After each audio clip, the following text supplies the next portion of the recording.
Hi అండి. Welcome back to happy recipes. నేను మీ స్వప్నని. ఈరోజు వీడియోలో ఒక మంచి డిజర్ట్ చూపిస్తున్నానండి.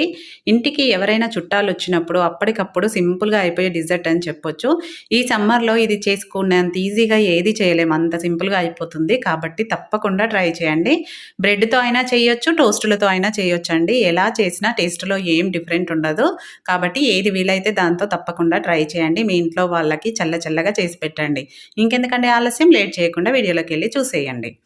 ముందుగా దీనికోసం ఒక అర లీటర్ చిక్కటి పాలు, ఫుల్ క్రీమ్ మిల్క్ ఉంటాయి కదండీ! అవి తీసుకొని స్టవ్ పైన పెట్టి పాలను మరిగించుకోవాలి.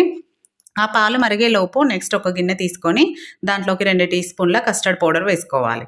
వేసుకొని దాంట్లో ఒక 2 టేబుల్ స్పూన్ల పాలు పోసి కలుపుకోవాలి. ఎక్కడ ఉండలనేది లేకుండా నీట్‌గా కలుపుకోవాలండి.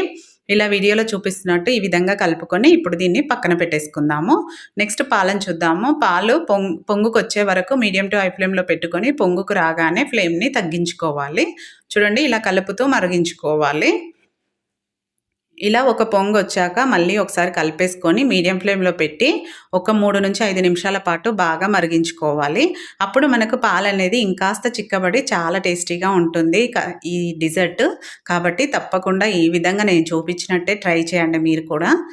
ఎవరైనా మన ఛానల్ కొత్తగా చూస్తున్నట్టయితే ప్లీజ్ సబ్స్క్రైబ్ చేసుకొని చూడండి. చాలామంది సబ్స్క్రైబ్ చేసుకోకుండా చూస్తున్నారు. అలాగే చూసిన వాళ్ళు హైప్ ఇవ్వట్లేదు, లైక్ చేయట్లేదు.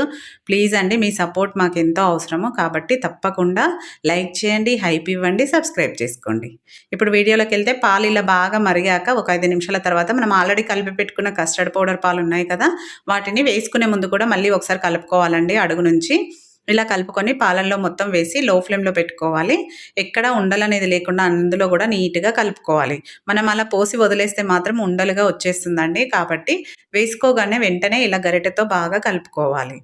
నెక్స్ట్ దీంట్లోకి ఒక పావు కప్పు కంటే తక్కువే షుగర్ వేసుకున్నానండి. ఎందుకంటే మనకు కస్టర్డ్‌లో ఉంటుంది. అలాగే పాలల్లో కూడా కొంచెం స్వీట్ ఉంటుంది. కాబట్టి నేను షుగర్ అయితే ఇంతే వేసుకున్నాను. మీరు మీ టేస్ట్‌ని బట్టి ఎక్కువ తినే వాళ్ళైతే కొంచెం ఎక్కువ వేసుకోండి. ఇది వేసుకున్నాక ఒక 2 నిమిషాల పాటు బాగా మరిగించుకోవాలండి. తర్వాత దీంట్లోకి మంచి ఫ్లేవర్ కోసం ఇలాచి పొడి వేసుకున్నాను. ఇదైతే పూర్తిగా ఆప్షనల్ అండి. మీకు నచ్చితే వేసుకోండి, లేదంటే స్కిప్ చేయొచ్చు. ఇదంతా కలిసేలా కలుపుకొని ఇప్పుడు స్టవ్ ఆఫ్ చేసుకోవాలి. చూడండి ఇది కాస్త చిక్కబడింది కదా! ఇది చల్లారేలోపు ఇంకాస్త చిక్కబడుతుంది. దీన్ని ఇప్పుడు చల్లారబెట్టుకోవాలి. స్టవ్ పై నుంచి దించి కింద పెట్టేసుకొని మధ్యలో కలుపుతూనే ఉండాలండి. లేదంటే పైన మీగడ కడుతుంది. సో, అందుకని మధ్యలో కలుపుతూనే ఉన్నాక చూడండి ఈ విధంగా చిక్కగా అయితుందనమాట. పూర్తిగా చల్లారినాక చూపిస్తున్నాను.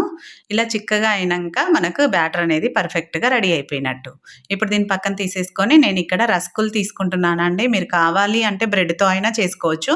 బ్రెడ్‌తో అయితే బ్రెడ్‌ను ఆయిల్‌లో కొంచెం ఫ్రై చేసుకోవాలి. అప్పుడు ఇలా క్రిస్పీగా వస్తుంది.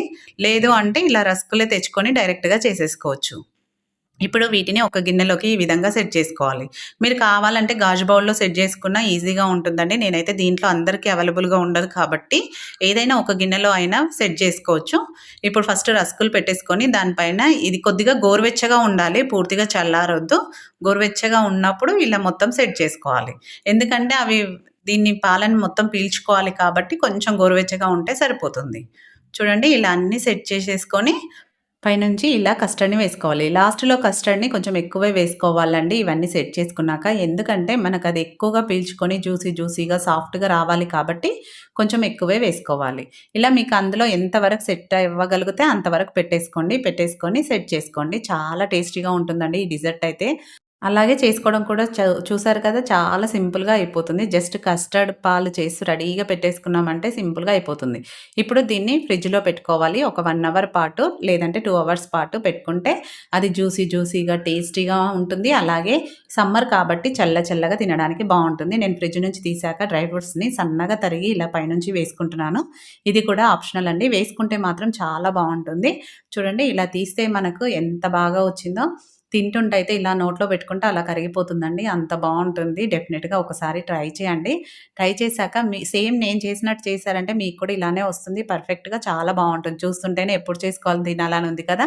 ఇంకెందుకండి ఆలస్యం వెంటనే ట్రై చేయండి. ట్రై చేశాక మీకెలా కుదిరిందనేది కూడా ఫీడ్‌బ్యాక్ పెట్టండి. నచ్చిందా వీడియో? నచ్చితే లైక్ చేయండి, షేర్ చేయండి. సబ్స్క్రైబ్ చేసుకోవడం మాత్రం అస్సలు మర్చిపోకండి. హైప్ కూడా ఇవ్వండి. Thank you for watching. మరో మంచి వీడియోతో మళ్ళీ మీట్ అవుదాం.